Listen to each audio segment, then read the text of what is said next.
Hello and welcome to my video. So in this video I'll be making a teapot and 3 teacups to go along with it.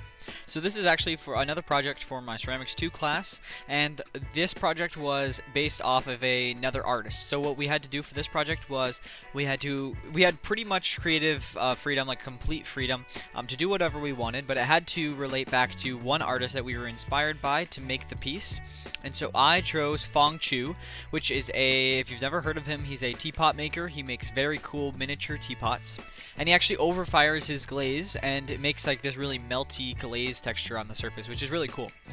But he has some really cool teapots. He makes miniature teapots, but I decided just to make a bigger teapot, just a normal regular size teapot, I guess. And so I started off with the body of the teapot as you saw there. It was a little bit thicker than I wanted to on the base. Normally when I'm making teapots, I try to make them a little bit thicker on the base, but that one was a little bit too thick, just because I didn't want the body to collapse when I make it a little bit wider. Then I went ahead and I threw the spout and I threw the lid to the teapot.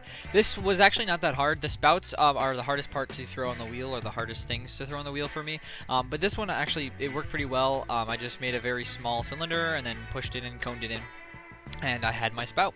As you can see here, I made 3 teacups, like I mentioned, and I actually planned on making them out of slabs at first, because I didn't really have too much time for this project. It was the finals for my semester of college, and it's a lot of work for other classes, so I couldn't really focus on this project too much as I wanted to. So I had to bring it home, and I had to work on it, at all hours of the night. So I had to hand trim the teapot body, and I was planning on making the slab cups, like I mentioned, but I ended up having time to wheel throw them, which was really great because I think wheel throwing them made them look better. So as you can see here, I'm assembling the teapot. Pretty simple process. I just cut some holes for the spout, or the spout of the teapot. I hand trimmed, like I mentioned, and I made sure the lid fit really well into the teapot, which luckily it fit great and pretty snug in there. And then I added some handles too, because Fong Chu's teapot, his artist statement basically says like he wants his teapots not to be functional, but to more be a sculpture, and that's why he makes them miniature and overfires his glaze, because they look a lot cooler like that. And I do agree, his teapots look really, really cool, and they are sculptured, kind of like more sculptures than functional. I don't believe mine look very sculpture-like at all. I just added 2 handles, which really isn't functional for a teapot, these 2 small handles, but I think it is less sculpture than I wanted to go with. But you can see later I added some texture on the outside, and I added some texture to the cups. I would definitely say that my favorite part of this process in this teapot project is the cups. Making the cups and making them all like the same, and making sure they were the same height, like really similar cups, because I wanted to have them like a matching set. That was really fun for me, actually, making them the same and stuff like that. That was kind of fun. Also adding textures to each one and just making them unique in some sort of way, making them look handmade with the hand trimming. That was just really fun. I just had a really fun time customizing the miniature cups. And I did have a fun time wheel throwing them too. I think I'll definitely wheel throw some more cups in the future. Normally I'm throwing larger mugs, but these cups were just fun to throw. And a benefit I found when I was putting them together is they stack really well too.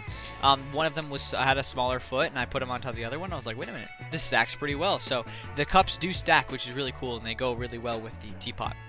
And I did find some leather rope too, which you'll see in just a sec. That leather rope, the reason I had bought it, I don't know, it's like called cord, I guess, like some cord. But the reason I had bought it is because Fong Chu on his teapots, for his handles, he uses, like I mentioned, his more sculpture based, but he uses like this wire or this like wood. I wasn't really sure. It might be rattan that he uses, but I didn't really have a small enough rattan for the teapot. But I wanted to make my handle out of this leather like strap, or this leather like cord. And so I used some black wire and the leather cord that I'd bought, and I put that around the handles. And right now it is leather hard. The body of the teapot is leather hard, so that means it's going to have to go through a firing and then a glazing. It can't stay on there during the firing, just because the rope will end up like burning in the kiln. I had a really fun time adding texture, like I mentioned, and this teapot was just a lot of fun to make.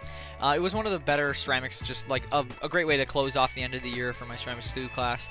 I had a great time making the teapot, and I really do like that the cups stack. That's a really cool benefit. I just think they look really cool, and a cool kitchen piece, I think. So I hope you guys enjoyed the video, and I will see you in the next one.